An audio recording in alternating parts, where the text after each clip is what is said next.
Happy Wisdom Wednesday, everybody. Got a great book for you this week. It's Nassim Taleb's latest book, just published last year, called Skin in the Game, Hidden Asymmetries in Daily Life. Now, the reason why I picked this book up was that Taleb is actually a very profound thinker. He was a former trader. He's now a professor of engineering at NYU, but he also fashions himself as a philosopher, as a mathematician, and someone who looks for practical approaches to understand the world around him. He often meditates in cafes around the world and, pays attention to some very interesting things in life. And so there's 4 things I kind of want to point out to you that I got from his book. It's a very heavy book. It's very interesting. But the nice thing about it is that throughout the depth of knowledge that he puts in the book, he sprinkles throughout these sort of italicized phrases to kind of summarize key learnings, which I really like. So let me walk you through these 4 things. It'll kind of keep you aware to start how to spot certain things that are asymmetrical in markets and in life, but more importantly, to protect yourself against people who are going to take advantage of you. So first, a definition. What is skin in the game? Skin in the game simply means this, that you have something to lose, right? So, for example, if you're a surgeon, you technically don't have that much skin in the game, because if the patient dies on the table, sure, it's a bad thing and you could potentially get sued, but you don't have real skin in the game because you're not going to get physically harmed. You're not going to die, right? Versus if you're a pilot, you have a lot more skin in the game, because if the plane goes down, you're going to die as well. When we get in our car, we go to work, we have skin in the game because if we decide that we're going to start, swerving around in our lane, we can hit other drivers and we can also hurt ourselves. So there's a shared risk involved. So the first thing I took away from Taleb's book is that the minority often rule, and it's not the majority. We think that we live in democratic societies where through voting and polls and rules and laws we can actually, decide how we live. In fact, it's by the few minority. And here's a great example. 80% of the meat that goes into the UK is actually halal meat or kosher. Yet only 4% or 5% of the population actually needs to eat halal meat. Why is that? The reason why is because that 4% has more skin in the game than the majority.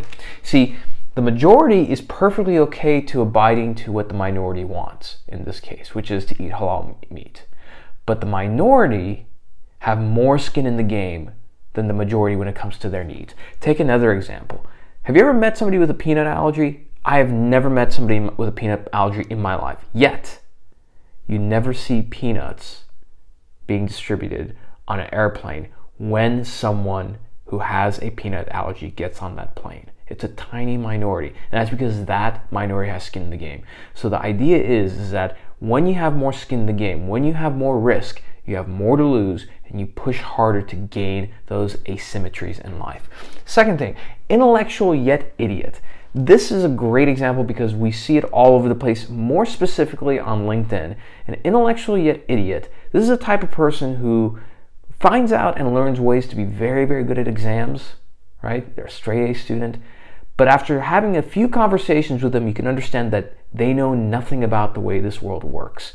More often than not, these people are in the press, sometimes they're in academics, but they're in a variety of different industry. They're really annoying to deal with, and they can be very tricky. It's the kind of person that reads the New York Times or the New Yorker and reads an article and knows enough to have a conversation about it, but digging a little deeper, you realize they know nothing about it yet. They try and exert intellectual authority on people and tell people how to think, how to talk, what they should do, etc. Right? And you have to be very careful with this type of person, because most of the time they are actually, in fact, idiots. And that leads to my next point, which is complexities often are BS. And you have to be very careful with complexities. If someone's trying to convince you of something and they're using a lot of very complicated words, they're creating a very complex explanation of it, be careful of that. Because most of the time, those complexities are there to distract you.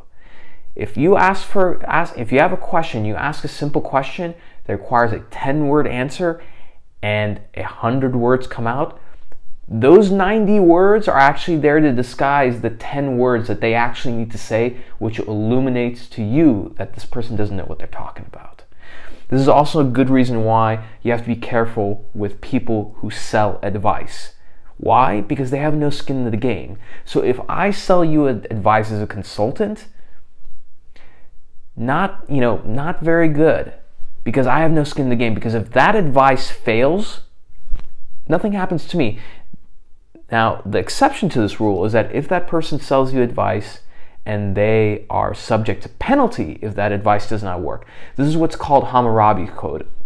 Babylonians, thousands and thousands of years ago, figured this out. And we should try and insert something like this within our society, at least in the business world, which is, in Hammurabi's time, if you built a house, right, as an architect, and structurally it's sound, but the foundation below it has risks, and that house falls and kills the owner, the architect is actually put to death, because you're not allowed to build something and pass all the risk on to somebody else and you walk away with the profits. Unfortunately, in America, we saw this in 2008 when all these banks took on all this, took all this risk, passed it on to the American public, and when the banks failed, guess who footed the bill?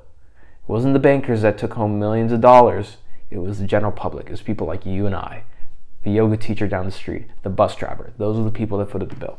Now, the last piece is a virtue merchant. So it's okay to demonstrate virtue through your actions, right? We often see people who work with nonprofits, who spend time with the poor. Maybe they go and volunteer at an elderly, at a senior living facility. That's fine. But when you have a virtue merchant, they're there purely to take advantage of you based on virtue. And a great example of this is the hotel business. Hotels will put up this little sign that says, to save the environment, please consider reusing your towel. These people don't care about the environment. What they care about is saving thousands and thousands of dollars for themselves so that you don't take your towel and put it on the floor.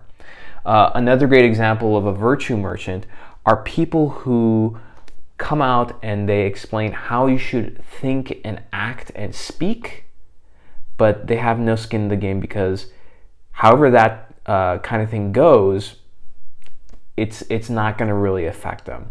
A lot of times companies, they engage in virtue signaling based on their hiring practices or what they're doing. And some of it is okay, but a lot of it is too much, because it comes from a position of power where you have no skin in the game and you're looking to benefit from that virtue signaling by forcing an opinion or forcing control on other people based on how they should be speaking and acting and thinking. Now, last but not least, I'm going to give you 3 key takeaways on how you can actually improve mankind based on Taleb's writings. Number 1, don't engage in rent seeking, which means you set up processes and rules that prevent everyone else from benefiting, everyone else from growing the pie, etc., just to protect what you have. That's considered rent seeking. Number 2, don't engage in virtue signaling. Virtue is meant to be done through actions, not through words. And lastly, have skin in the game. Do something where you put yourself on the line. Write an article, start a business, take action and let your actions speak for themselves. And more importantly, look for places in life where people don't have skin in the game and yet they're trying to transfer the skin in the game and the risk onto you. So again, it's a fantastic book, especially for those of you who are interested in markets and how they work. And more importantly, perhaps you want to just pay attention to the environment around you, so you make sure that you are not the only person who has skin in the game, but so does the other party. So, as always, happy Wisdom Wednesday. Get the book, and as always, see you next week.